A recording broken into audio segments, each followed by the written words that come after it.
Selamat malam dan salam sejahtera untuk kita semua. Selamat malam, Pak. Ibu-ibu, gimana kabar? Alhamdulillah baik, Pak. Syukurlah kita semua berada dalam keadaan sehat walafiat semua. Ya, amin. Pada hari ini kita akan melaksanakan kegiatan pembelajaran atau praktek ya, di mana penyampaian materi saya pada hari ini terkait dengan in-house training. Namun sebelum kita masuk ke materi lebih lanjut, marilah kita terlebih dahulu memohon penyertaan Tuhan dalam kehidupan kita. Kita berdoa menurut agama dan kepercayaan kita masing-masing. Berdoa, mulai. Berdoa, selesai. Hari ini kita akan melihat setelah kita melaksanakan kegiatan diklat dari hari pertama sampai hari ke-8, dan materi kita pada hari ke-9 ini adalah in-house training, di mana kita nanti selesai dari kegiatan pembelajaran di dalam kegiatan diklat ini, nanti Bapak Ibu akan kembali ke sekolah masing-masing dan nanti akan melaksanakan in-house training. Ya, siap, Pak. Ini tapi tidak ada bapak-bapaknya ya, saya terbiasa dengan mengucapkan Bapak Ibu ya, tapi di sini ada ibu-ibu saja. Baik, kita lihat materinya, silakan dibuka.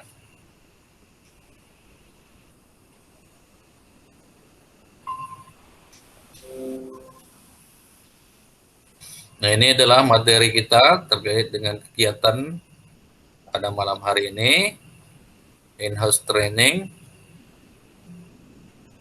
Next, Ibu.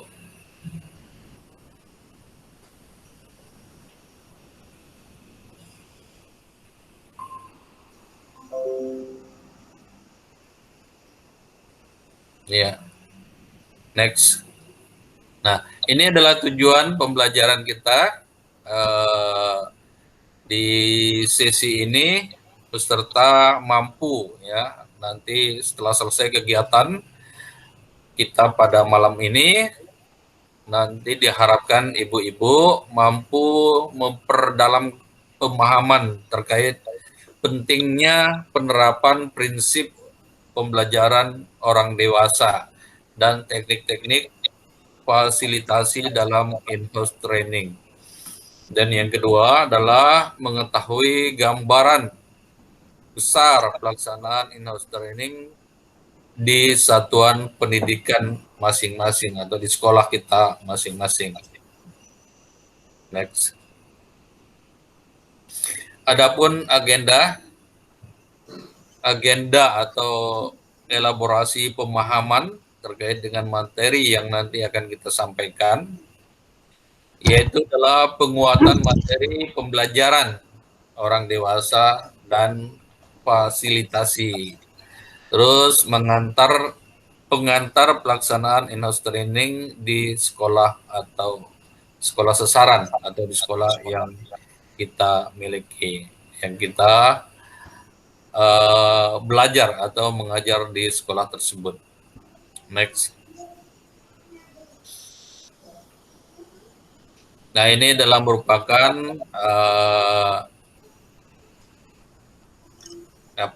kesepakatan yang harus kita ambil.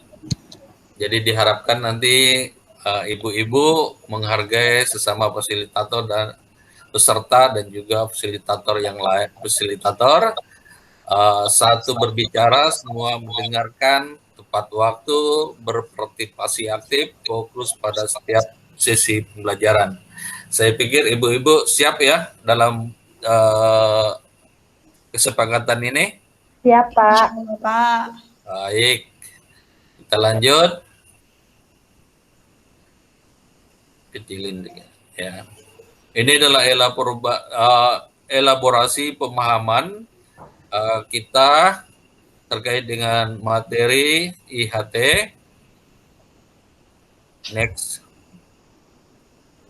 Nah, ini adalah sebelum kita memahami atau mempelajari beberapa materi terkait dengan in-house training ini, maka kesempatan awal ini Bapak akan mencoba memberikan kuis kepada ibu-ibu, apakah sejauh mana pemahaman ibu-ibu terhadap kegiatan orang dewasa. Itu yang pertama, ini adalah terdapat 10 buah pernyataan terkait pembelajaran orang dewasa dan fasilitasi. Terus yang kedua itu adalah pernyataan diberikan dalam bentuk soal, yaitu berupa jawabannya itu benar atau salah. Nah, silakan nanti tuliskan benar jika pernyataan Anda menganggap benar dan tulis salah jika Bapak Ibu-ibu nanti menyatakan itu adalah kegiatan pernyataannya yang salah. Siap, Pak. Siap. Baik, paham ya? Paham. Nah, selanjutnya kita langsung ya, langsung. Sudah siap kan? Siap. Oke, kita mulai dari soal yang pertama. Ini soal pertama, benar atau salah? Nah, Benar, silakan Pak. dibaca. Orang dewasa bertanggung jawab sepenuhnya terhadap proses dan hasil belajar. Benar, Pak. Benar ya, Ibu Ya, Nur. benar, Pak. Benar juga. Nah, kalau Anda menyatakan itu benar, maksudnya apa ya? Orang dewasa bertanggung jawab sepenuhnya terhadap proses dan hasil belajar itu. Ibu Nur mungkin. Ya, orang dewasa itu bertanggung jawab sepenuhnya terhadap dirinya pada proses pembelajaran dan hasil belajar yang didapatkan. Ya, baik, terima kasih. Bagus sekali pernyataan yang disampaikan. Terus kita lihat hasilnya. Benar. Nah, jadi benar ya. Ya. Jadi orang dewasa itu memiliki konsep diri yang mandiri sehingga tidak tergantung pada orang lain untuk proses dan hasil belajarnya. Jadi benar tadi seperti yang ibu-ibu tadi sampaikan. Coba kita lihat soal yang kedua. Nah ini, benar atau salah? Di dalam proses Silakan dibaca belajar, orang dan dewasa dijawab. Salah, Pak. Salah, Pak. Salah. Salah. Bagaimana Ibu Ria? Ya, Pak, karena harusnya komunikasinya itu dua arah antara peserta dengan fasilitator. Jadi kan peserta itu juga butuh pendapat gitu. Fasilitator juga harus mendengarkan pendapatnya. Baik, benar sekali jawabannya. Kita lihat hasilnya ya, hasil jawabannya di sini. Jadi ini hasilnya jawabannya salah ya. Ya. Nah, jadi pengalaman merupakan sumber belajar yang berharga bagi orang dewasa. Sehingga pengalaman yang beragam membuat sumber belajar menjadi kaya. Artinya banyak ya, sebagai pengalaman-pengalaman dari orang lain, orang sesama yang ada semakin banyak maka akan menjadi kaya Ya. pengetahuan kita dan pemahaman kita terhadap materi tersebut. Yang ketiga, silakan kita lihat yang ketiga, benar atau salah? Silakan dijawab, dibaca. Benar, Pak. Benar, Pak. Benar ya, pengalaman adalah sumber belajar yang berharga dalam proses belajar orang dewasa. Ya, kita lihat jawabannya. Nah, Ya. benar betul, berdua atau ibu-ibu benar bahwa orang dewasa memperoleh identitas diri melalui pengalamannya, sehingga pengalaman-pengalaman di dalam proses belajar menjadi sumber belajar yang berharga. Baik, kita lanjut ke yang keempat, soal keempat. Nah, benar atau salah? Salah, Pak. Salah. Ibu Salah. Ria, Ibu Nur? Salah, Pak. Salah juga. Orang dewasa selalu siap belajar untuk masa depan, sehingga kegiatan belajarnya harus diorganisasikan dalam kurikulum yang baku. Ini kurikulum baku katanya ya. Ya. Lihat jawaban, silakan. Nah, betul. Jadi jawabannya tadi salah, itu adalah benar. Jadi kesiapan belajar orang dewasa muncul ketika ada kebutuhan untuk menyelesaikan persoalan saat itu, ya, saat ini persoalan itu. Baik, yang kelima. Benar atau salah? Salah, Pak. Bu Nur? Salah, Pak. Salah juga. Baik, kita lihat hasil jawabannya. Ya, betul. Hebat-hebat ibu-ibu berdoa. Jadi jawabannya salah. Jadi kegiatan belajar orang dewasa disesuaikan dengan kehidupan sehari-hari sehingga tidak bisa disamakan dengan semua orang. Jadi kegiatannya itu orang dewasa disesuaikan dengan kehidupan sehari-hari yang kita jalani sehingga tidak bisa disamakan dengan semua orang. Tentu berbeda ya. Iya. Ya, baik, yang keenam. Nah, benar atau salah? Salah, Pak. Semakin dewasa, motivasi belajar individu didorong oleh faktor luar diri. Salah. Salah. Ya, harus punya kesadaran dari dalam diri. Dalam diri, Ibu Nur? Iya, Pak. Kalau dia belum memiliki kesadaran berarti kan belum dewasa. Oh iya, baik. Kita lihat jawabannya. Nah, di sini jawabannya salah. Jadi Ibu berdua benar ya. Jadi motivasi belajar orang dewasa didorong oleh faktor-faktor di dalam diri sendiri. Dalam diri kita masing-masing adalah yang membuat atau motivasi belajar orang dewasa. Ya. Baik. Nomor 7. Hebat ini ibu-ibu berdua nih. Hebat. Silakan jawab. Ya. Ibu Nur, apa jawabannya? Benar. Benar. Ibu Ria, benar juga. Pak. Ya. Oke, kita lihat hasilnya. Iya, betul. Dua-duanya betul. Jadi fasilitasi membantu kelompok agar mampu melaksanakan fungsinya lebih efektif. Ya. Jadi fasilitasi adalah suatu proses mempermudah orang dalam mencapai tujuan tertentu. Ya. Baik. Nomor berikutnya yang ke-8. Nah, benar atau salah nih? Salah, Pak. Fasilitator yang baik ikut mengerjakan tugas kelompok. Salah. Dia hanya mendampingi aja, Pak. Mendampingi dan membimbing. Yang mengerjakan tugas kelompok peserta. Oke, sip. Baik, kita lihat jawabannya. Nah, benar. Jadi apa yang Ibu tadi sampaikan adalah salah. Jawabannya betul-betul sesuai dengan apa yang tadi sudah dijawab. Fasilitator yang baik ikut mengerjakan tugas kelompok. Itu ya dah salah. Peran fasilitator adalah mempermudah orang mendapatkan ilmu. Ya. Jadi itu jawabannya. Ibu berdua benar. Jawaban di nomor 8. Baik, nomor 9, masih ada 2 soal lagi. Silakan dibaca. Ya, benar, Pak. Benar, Pak. Iya. Benar. Benar ya. Fasilitator yang baik waspada terhadap tanda-tanda kebingungan peserta. Ya, harus waspada. Waspada. Silakan lihat jawabannya. Ya. Nah, betul.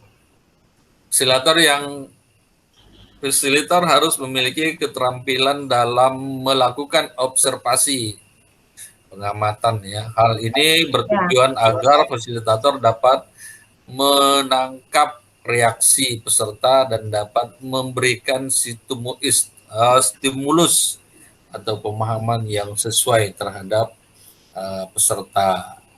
Jadi ini adalah benar ya jawabannya. Terus yang terakhir, jawaban terakhir. Silakan. Benar atau salah? Benar. Benar banget. Nah, Ibu Nur juga benar ya. Benar atau salah? Fasilitator yang baik mendorong. Ya, itu jawabannya benar. Jadi Ya. Ibu berdua benar.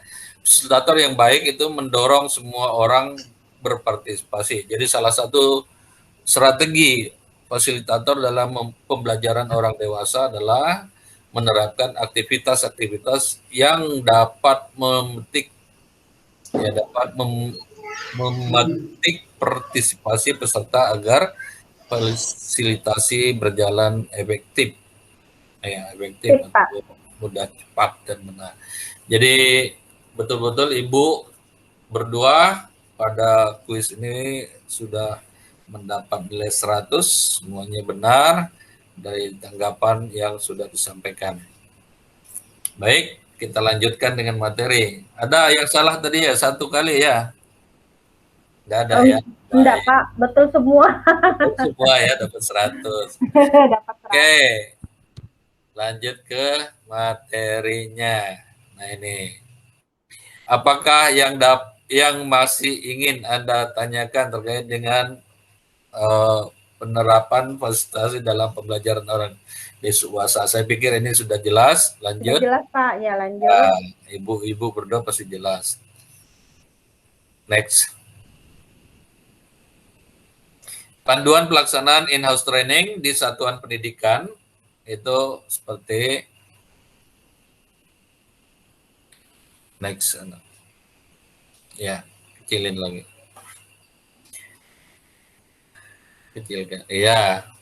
Jadi capaian pelatihan in-house training itu peserta IHT diharapkan mampu memahami filosofi pembelajaran yang memerdekakan atau profil pelajar Pancasila dan implementasinya dalam pembelajaran.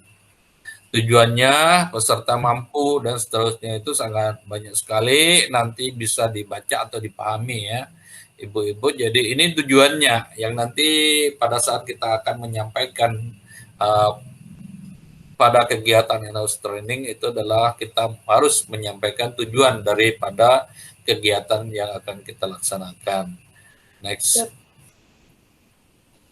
Ya, di sini adalah merupakan penyelenggara in-house training itu adalah merupakan satuan pendidikan, itu adalah membentuk panitia pelaksanaan IHT-nya, terus melaksanakan kegiatan IHT-nya dan menyusun laporan pelaksanaan.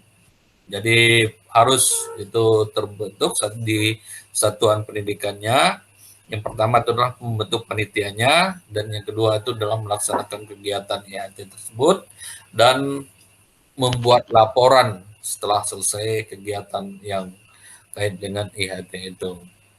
Jadi sasarannya peserta IHT adalah guru, ya, sasaran.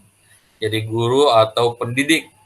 Ini kalau kita biasa itu adalah kita melihat kalau kita ini adalah orang di SMK, ya, di SMK pada guru-guru yang ada di SMK kita masing-masing, di sekolah penggerak yang tidak mengikuti pelatihan di tingkat nasional.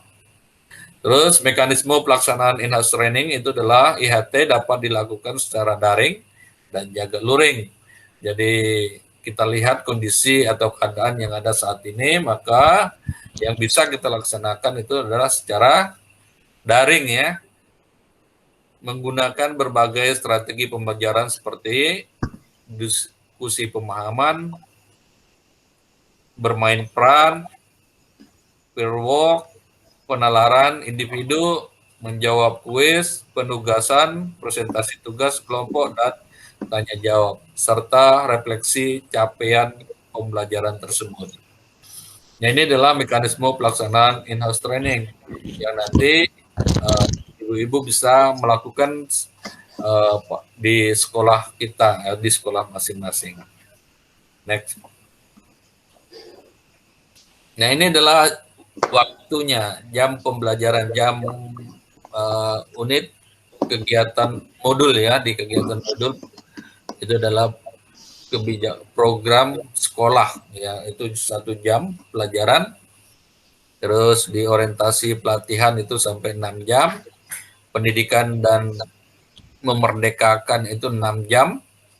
Terus kerangka kurikulum itu 12 jam, itu agak lama memang karena pendidikan memerdekakan itu adalah terkait dengan materi yang nanti disusun di dalam kurikulum kita. Terus selanjutnya capaian pembelajaran itu 8 jam. Terus perangkat ajar atau materi ajar nanti yang akan digunakan itu adalah 10 jam. Terus asesmen itu 8 jam. Kurikulum operasional sekolah 8 jam. Terus pengenalan literasi digital itu juga 4 jam. Terus ada juga tes awal dan tes akhir ya dalam kegiatan yang nanti akan dilaksanakan itu adalah 2 jam pelajaran dan evaluasi penyelenggaraan itu adalah 1 jam pembelajaran. Nah ini adalah unit kegiatan modul atau waktu yang dapat kita laksanakan, yang harus kita laksanakan dalam membuat atau in-house training di sekolah kita masing-masing tersebut. Lanjut, ya, lanjut lagi ke bawah. Ya, ini adalah peran dan tugas.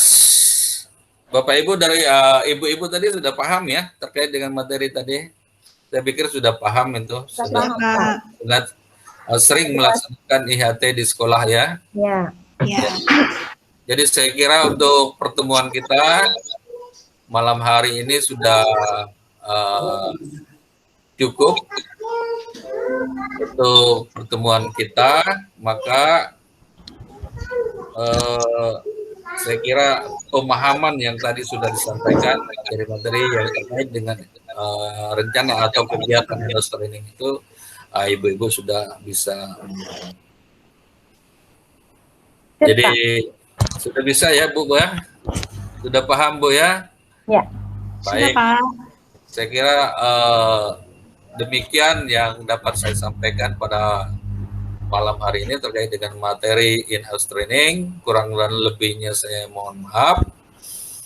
Kita akhiri pertemuan kita pada malam ini dengan mohon berkat Tuhan. Atau ada yang mau ditanyakan? Sudah ada ya? Sudah paham, Pak? Ya, sudah paham. Ya, Baik. Pak. Dari pertemuan kita dengan berdoa. Marilah kita mengakhiri pertemuan ini dengan mohon penyertaan dan berkat Tuhan atas kegiatan yang sudah kita laksanakan. Berdoa menurut agama dan kepercayaan kita masing-masing. Selesai. Terima kasih. Selamat malam. Terima kasih, Pak. Selamat malam. Salam. Malam, Bapak.